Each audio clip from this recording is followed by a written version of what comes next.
Okay, if you're looking at this video, obviously you're considering or already have a Luna Display Dongle made by a company called Astropad. By the way, I am not in any way supported, funded, or given product by Luna or Astropad, I should say, nor any of the products that I'm going to show you right now. I have it plugged into my MacBook Air. Hopefully you'll stay to the end and watch a demonstration as I go through things like my Wacom tablet movement in Photoshop, and also just general movement throughout different resolutions. And I gotta admit, this is the best product I've probably spent. In my case, it was 2-day shipping, a little bit less than $100. I don't want to quote the exact price because obviously manufacturers change price from time to time. This is running my iMac. It's a 2017 21.5 inch Retina display 4K, and this is running an M series chip, M3 to be exact. My iMac is a Intel chipset, and that's basically what caused me to go out and look for a solution to use my perfectly functional iMac as a target display and also be able to use it as an independent computer when I need it. So let me just show you right now. So this is running a target display in Luna mode, and you can see the Luna setup screen. There's a little settings screen, I should say. And if you can see my hand here, I am moving this, and you would never do this in real life, right? So this is just kind of show you the difference of if there's a lag at all. So right now I'm running Thunderbolt 4 completely. The path is through all Thunderbolt 4 cables. And so it's 40 megabits per second, by far the fastest of all the available connections. So anyway, look at the functionality. So now what you're seeing is a shift in movement due to the size of the monitors, being that they're two different sizes, and not necessarily due to any sort of lag. Now if I do this just in the single monitor mode, and I can even close this, and I'll show you a little bit, I can very little noticeable difference. In fact, I would even say that of course I don't have a second monitor right now because I went with a Luna solution, but I would bet if you're running an external monitor that's running 4K, you're also gonna get a little bit of lag. In this case, I mean, I am just super impressed with this. Look at that, it's buttery smooth, the mouse movement, there's no ghosting. And then let me show you real quick. So I have Adobe Photoshop popped in right now, and so I purposely split the screen so you can see. Now I'm going to use my, this is a Wacom tablet. So this thing's got to be like 10 years old. I'm running this on a USB-A connector. So let me just show you. So I'm going to come here and do just some random scribbling. And I don't know if you can see my hand and kind of compare it to the screen. Now, it doesn't matter if I'm on the target display mode or here on my native MacBook Air display. Absolutely flawless. There's just not a glitch, not a delay that I can tell. And also too, I just want to state that this is unique to my setup. You may have a very different situation. You might have a slightly older iMac. You might have a slightly newer source computer.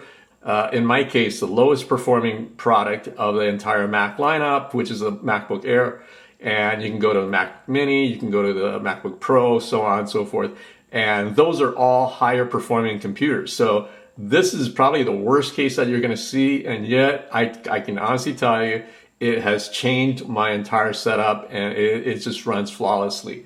So make sure you click like and subscribe, as everybody says, because what I'm going to do is later on the next video, what you see here is an NVMe SSD. Essentially, it's a data drive. I am going to install this into my iMac. And most people don't know this because I just found out myself that in my iMac, a 2017, I don't know about the other versions, there's actually a NVMe socket. And there is a boot up drive, a very small density boot up drive built in. There's plenty of videos showing you how to physically install this upgraded SSD NVMe card into the iMac, but there's almost no tutorials that I could see on how to actually turn this into the boot drive and not the SATA, which is considerably slower. So right now it's in independent mode, and let me just quickly say, the reason I have this bright red background on my iMac while it's running in independent mode, and why I have this blue background on my MacBook Air, I want to show you the difference between when this is running in independent mode and this is in independent mode. So once I do the switch over and use this as a secondary display or a target monitor by itself, it will turn into blue. So, yeah, so that just makes it a little bit easier for me to illustrate when it's in different modes. So let me tell you why I've gone with the Luna solution instead of buying a third-party monitor. And because I've had this thing for 8 years, it's a perfectly functional iMac, and be able to use it as a target display mode. So what I'll say is that this is a true 4K Retina display, and it is roughly about 4,100 horizontal lines. Whereas if you go to, say, Amazon, Best Buys, or whatever, and you look at a LG or Samsung 4K display, it's actually roughly about 3,900 horizontal lines. So it is actually a lesser resolution that you can buy, you know, aftermarket monitor, and not a whole lot of difference. If you wanted it to go up in the resolution, you're going to pay substantially more money, especially if you go like with a Mac studio display. That thing goes for like $1,500. I'll show you even in this one how when you go to 4K, it's a whole different story. In my case, I have Thunderbolt 4 running, so I haven't really tested the Ethernet peer-to-peer connection. Apparently you can run Ethernet directly from two computers. Well, in my case, my MacBook Air doesn't have a Ethernet port. The Ethernet port on the back of my iMac, I'm pretty sure it's broken, so I didn't even bother with the Ethernet connection. And then the other option is you can run it over Wi-Fi, which I would highly not recommend. So once I have all the ports tied up, I'm kind of screwed. I don't have any ability to connect a external hard drive. So what I'm going to do now is basically fire up Luna, right? So now I'm on my iMac, and I'm going to click on, I put the application in my dock, so I just have to click it. And then I'm going to activate my source computer. Same thing, you boot up the application. So this one's saying I'm kind of ready for it, I'm waiting, and this one's just setting it up, and boom, there you got it. So now it's in target display mode. And you can do different things, like I can do that, and boom, all the stuff from my MacBook Air is running in single monitor, external monitor mode, and I can simply put this away and just bring in the keyboard that it controls the MacBook Air. And it sure enough did. And I don't know how Luna did this, but this has just made my life a lot better. So I don't have to go out and buy a second keyboard and mouse to pair it to my MacBook Air, because as you can see, it's closed. So I can't use a keyboard, I can't use a trackpad. But yet, it doesn't matter, because I have the mouse that's running my iMac is now actually running my MacBook Air. A great feature, having the keyboard and the mouse paired Bluetooth to the iMac, yet it can control everything on the MacBook Air. So that was huge for me. But now, if you want to come back and run it in dual display mode, the primary computer, and then use this as a second monitor, all you have to do is come here into settings and go to arrange, and you'll have this configuration here. All you have to do is see that little white bar here. I'm going to exaggerate it. And all I have to do is move that up here. Boom. All of a sudden you can see the dock, the menu, and this is all displaying my MacBook Air, which is the M3 chip. And that's very significant because I'll get to that later. And now this becomes my second monitor, and this is the controlling monitor. And I can move things up and down, back and forth. And then if I want to go backwards, I just move that little white bar back. So now everything is, the dock, the menu, all that is back onto my... So I'm going to use the dongle in a hub, and The Luna website explicitly says do not do this. So if you damage your dongle, you damage your computer, that's on you. And I'm only doing this on mine, but I would not recommend anybody else doing this. So now I can use that port in the back of my hub, which I have plenty of, and it's gonna be able to work. And let me show you. So there you go. Now the Luna Display Dongle is actually on my hub. And again, I couldn't find any information on that when I was shopping for different solutions, but I kind of took a chance. And that all of a sudden frees up a port, USB port. Now I can connect a hard drive, a SATA drive, whatever, and I can do iMovie projects. What's also cool is if you get the right hub, you got to get a good hub. This one comes with a huge power supply.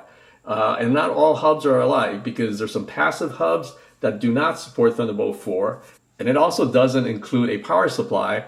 Also charge my laptop, and I can show you how it does that. You no longer need the magnetic charging port, because all the charging now is coming through this one connection, which goes to the hub and then to the iMac. So whether you plug this cable directly to the hub or to the iMac, it's going to be able to charge your laptop. So you're never going to have to worry about, while you're doing this on a connection, that you're going to lose power.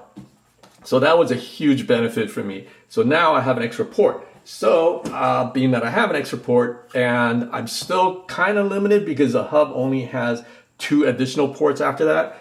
So I went out and bought this additional hub, and this is a much more feature rich than the hub that I have behind me.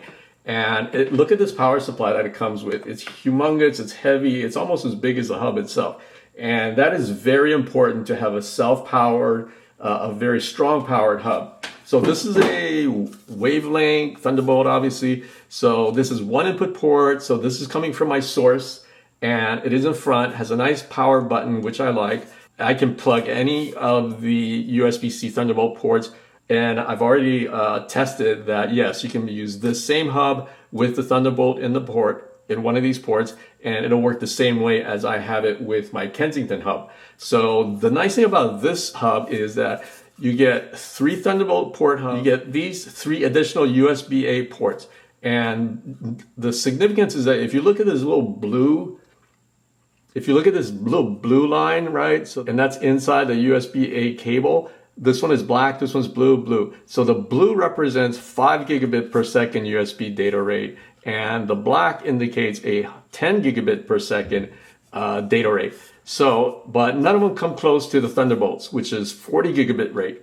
And also too, this one comes with an Ethernet capability, and it gives you an SD card, it gives you a headphone or mic input, and additional 10 gigabit port here. So yeah, this thing is hugely impressive. I just don't have it plugged in right now just to simplify this video. Okay, so now I'm getting down to the heart of the reason why I went out on this huge elaborate project, which didn't start out that way. I just want to get a secondary display. So the reason is once Apple went from the Intel chipset to the newer M series chipset, is that I used to like being able to use an external hard drive. In this case, it's this NVMe. Like I said, it looks a little bit odd. But I used to be able to create iMovie files. I could start it on my old Intel MacBook Air and save the content file on my USB hard drive. And come home and plug this same USB into my iMac and open iMovie and continue editing. Of course, when you get more into editing, you're going to need a bigger display, which I could no longer do on my laptop, but I could then just continue editing on my iMac. Now, once the chipsets got changed from Intel to the Apple proprietary M series, it no longer allows that, because once I take an older project file from iMovie and open it in my MacBook Air, the M series, without me kind of really realizing the consequences, when I open the content file, which I'll show you in a little bit on my iMac, it will say, refreshing the content file to the current version running on my M3. Okay, so now I'm going to plug in my external USB hard drive that has all my content files of iPhoto, iMovie, whatever. And I'm going to come here. So I'm going to come to my external drive. So this is all my content files, right? So I keep it on an external hard drive. Most people, you'd have to move this onto an external hard drive because it's usually stored on your internal hard drive. So I come here, right? This is the iMovie library. That's where all the data sits. And I try to open it, and iMac starts opening up, and then I get this message. So there's a screenshot. I'm going to show you the detailed message. So basically, it's saying it can't open the content file because it's been modified by a newer version of iMac. So yeah, that was the reason I said, okay, I got to go out and get either a second monitor, or I started looking into solutions on such as Luna Display. There are other solutions out there, but I got to say, the Luna Display has so much information online on YouTube about how to set it up and all the different varieties of combinations you can have. Mac Mini to iMac, Mac Mini to iPad, all sorts of different tutorials online by a gentleman, I forgot his name. You can easily just do a search Luna Display and he'll pop up.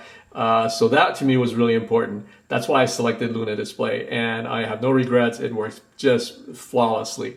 So some of these glitches I'm about to show you is probably unique to the fact that I'm running the dongle in a hub, which is absolutely not recommended by Astropad, but I've chosen to do that, and it's unique to my environment. And if you choose to do it, it's on your own. These things I'm about to mention, they're not even a big problem. They're simple fixes. But I just do want to show them to you. So right now I have the dongle in my hub, and for the rest of the demonstration, I'm going to leave it that way. So here what you see is, you can just see from here, it reads Thunderbolt. So it's a pull down menu. You can go peer-to-peer, Wi-Fi, and home and public. I don't know what public even means, but anyway, I just use it at home. So it shows Thunderbolt, right? Because I've chosen from the Luna other settings page. There's actually two different settings screen for the Luna application. You have three options. You have connect via Wi-Fi only, connect via Ethernet only, connect via Thunderbolt only. Of course, like I said earlier, I'm going to pick Thunderbolt because that is by far the highest data rate. And now on this setting, you can see it is Thunderbolt only.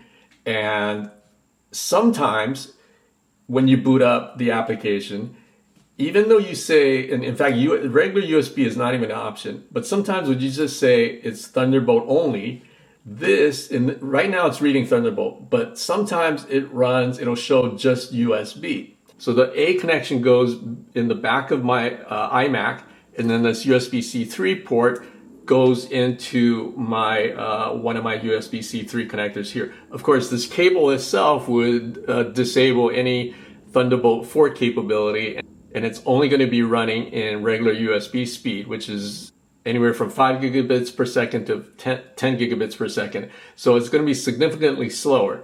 This is a Apple thing. This has nothing to do with Luna.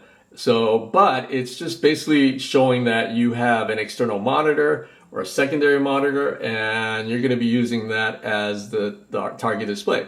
So you can come here and you can arrange in any way you wish. So if I want to put it on a side, so when I drag in a window, it's going to come through the left side. So if I want to rearrange the setup and put my source computer here, it will seamlessly go from side to side or top to top or whatever. So this gives you all the arrangement capabilities that you would have if you bought a second monitor. So yeah, this is a setup that's unique to Apple. It is showing the exact same information if you were to run a second monitor, aftermarket monitor only, not a iMac. The other unique thing is that the Luna Display setting, so it has a Retina enabled or Retina disabled. So the other thing is that when you first install Luna Display, it does it over Wi-Fi. And you have to come into the settings and then tell it to be Thunderbolt only. And on this one, it should show, this one you can't really change what it says. But if you're not connected on Thunderbolt, it will definitely say peer-to-peer. And right now you can see it's selected peer-to-peer, so that's fine. It's Thunderbolt is technically a network connection. The thing is, like I said, is that you can very well select Thunderbolt only. It often will, even though this says Thunderbolt only, it will default to Wi-Fi only working. And even though this will say Thunderbolt, but the sluggishness and all of that through Wi-Fi, you'll notice right away, it's like, hey, why am I Wi-Fi? Now, the simple fix to that is, let me just close this application out. So now this is in the iMac running independently as a computer. So all you gotta do is come to the iMac, not the source computer, come to iMac and turn Wi-Fi off. Now, then you come back and you restart the app, and it's going to do automatic connection. It just gives you a little window, and there you go. So now for a fact that you know you're running in a Thunderbolt connection because you've disabled Wi-Fi, and it won't default to Wi-Fi regardless of what these things show. So it doesn't affect me because, like I said, you just turn off Wi-Fi on your iMac and it's going to be running on Thunderbolt. And you can see just how amazing this thing runs. I mean, I'm just super impressed with it.